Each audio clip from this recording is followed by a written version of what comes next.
Mussoorie, queen of hills, ভারতবর্ষের উত্তরাখণ্ড রাজ্যের একটি অত্যন্ত জনপ্রিয় হিল স্টেশন, যার আকর্ষণে পর্যটকরা বারবার ছুটে আসেন এখানে। আর এই মুসৌরির সবচাইতে প্রাণবন্ত এলাকা হলো মল রোড। হোটেল, রেস্টুরেন্ট, মার্কেট নিয়ে জমজমাট এরিয়া। এই ভিডিওতে আমি আপনাদের সন্ধান দেব মুসৌরির মল রোডের একদম পাশেই থাকা একটি হেরিটেজ প্রপার্টি সম্বন্ধে, যা মল রোডের একদম পাশে থেকেও নিরিবিলি, সুন্দর ও স্পেশিয়াস, আর তার সাথে জড়িয়ে থাকা 200 বছরেরও বেশি পুরনো ইতিহাস, যা হোটেলের কোনায় কোনায় ছড়িয়ে। হোটেল পদ্মিনী নিবাস, মুসৌরি।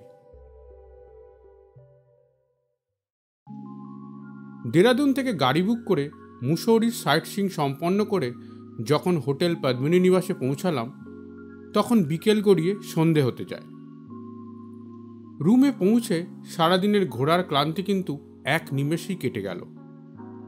সুন্দর উডেন রুম, আর রুমের বড় কাঁচের জানালা দিয়ে দেখা যাচ্ছে সূর্যাস্ত।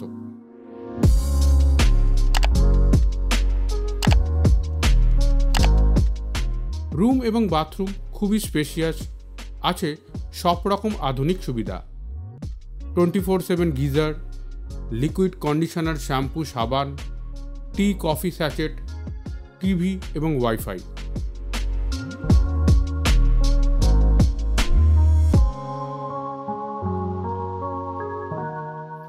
তবে সব থেকে ভালো লাগলো আমার রুমের বিছানায় বসে এই সূর্যাস্তের দৃশ্য, আর পরে রাতের বেলার দুন ভ্যালির সৌন্দর্য।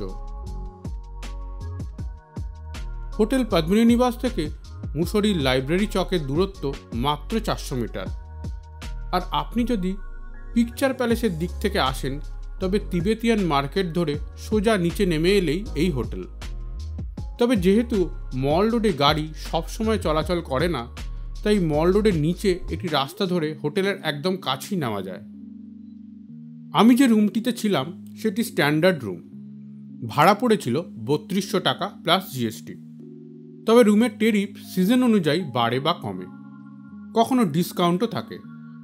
হোটেল পদ্মিনী নিবাসের ওয়েবসাইট থেকে আপনি টেরিফ দেখে নিতে পারেন, আর ডিসকাউন্ট থাকলে তা হোটেলে সরাসরি ফোন করেও জেনে নিতে পারেন। হোটেলের ফোন নাম্বার আর ওয়েবসাইট আমি ভিডিও ডেসক্রিপশনে দিয়ে দিলাম।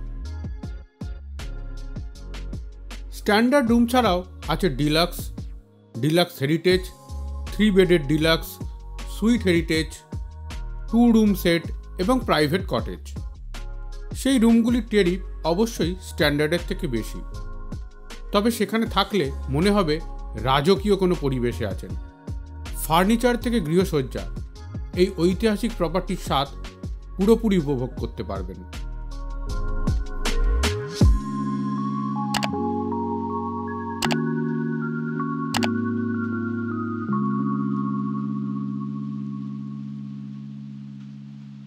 আছে ইনবিল্ট রেস্টুরেন্টও, তবে এখানে কিন্তু অনলি ভেজ খাবার পরিবেশিত হয়।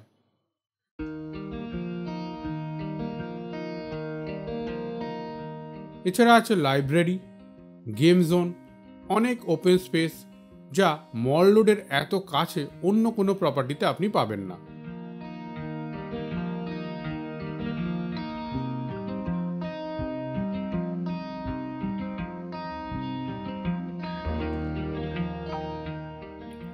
এবারে আসা যাক এই প্রপার্টির ইতিহাস সম্বন্ধে। মিসেস অ্যান রোস 1830 সালে পদ্মিনী নিবাস তৈরি করেন। তখন অবশ্যই এই নাম ছিল না। এটি মুসৌরির সবচাইতে পুরনোতম এস্টেটের মধ্যে একটি।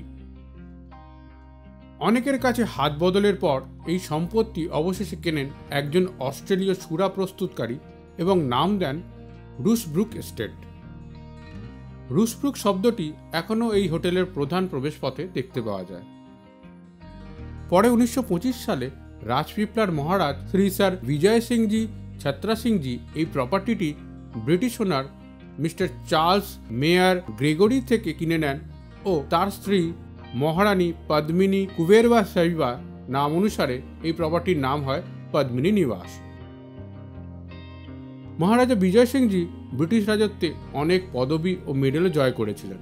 এবং তার মৃত্যুর সময় 13 গান স্যালুট দিয়েও তাকে সম্মানিত করা হয়েছিল। একসময় পদ্মিনী নিবাসের চলা পার্টি হিল স্টেশনের সবচাইতে আলোচ্য বিষয় ছিল। পদ্মিনী নিবাসের বর্তমান ওনার এটি 1964 সালে মহারানীর থেকে কিনে নেন ও 1979 সালে এটি রিসর্টে পরিবর্তিত হয়। এর পুরনো সমস্ত স্ট্রাকচার ফার্নিচারকে বজায় রেখেই, আর তার সাথে ধীরে ধীরে যুক্ত হয় আধুনিক সব সুবিধা। কথা হলো এই প্রপার্টির কো ওনার মিস্টার বিক্রম জুসিজির সাথে। Small history goes like this. See, basically, the mountains have always been inhabited by Indians for a very long time. If we talk about Padmini Nivas, as far as we could go back and find the papers, we found handwritten papers with maps and hundreds of letters of 1828. Now we are spread in about 5 acres of complete land. It is not built as a hotel, so we have various NFTs, which used to be some used to be the bakeries in those times, some used to be the horse standard. Now everything has been converted into rooms, and as you see, it's one of the first buildings to be made in Mysore. We have 24 rooms, which we have categorized in 5 different categories, so to say. We start with standard, then deluxe, then heritage deluxe, then suites, heritage suites, and apartments. So they are all spread out. And we have much of open area. You won't find any property on the mall road with such an open areas and small sit-outs everywhere. And the property is sort of set out. We can call it a resort instead of calling it a hotel. সকালের নরম রোদ গায়ে মেখে এই সুন্দর শান্ত পরিবেশে দুন ভ্যালির অপূর্ব দৃশ্য সত্যি মন ভালো করে দেয়। এখানে একদিন বেশ ভালোই কাটল, আর সঙ্গী হলো মুসৌরি আর রাজঘরানার ইতিহাস। এই ভিডিও সম্বন্ধে আপনাদের কোনো প্রশ্ন থাকলে আমাকে কমেন্ট বক্সে লিখে জানান, আর আরও অনেক ভ্রমণের ভিডিও দেখতে আমার এই ইউটিউব চ্যানেলটি সাবস্ক্রাইব করতে ভুলবেন না। ধন্যবাদ।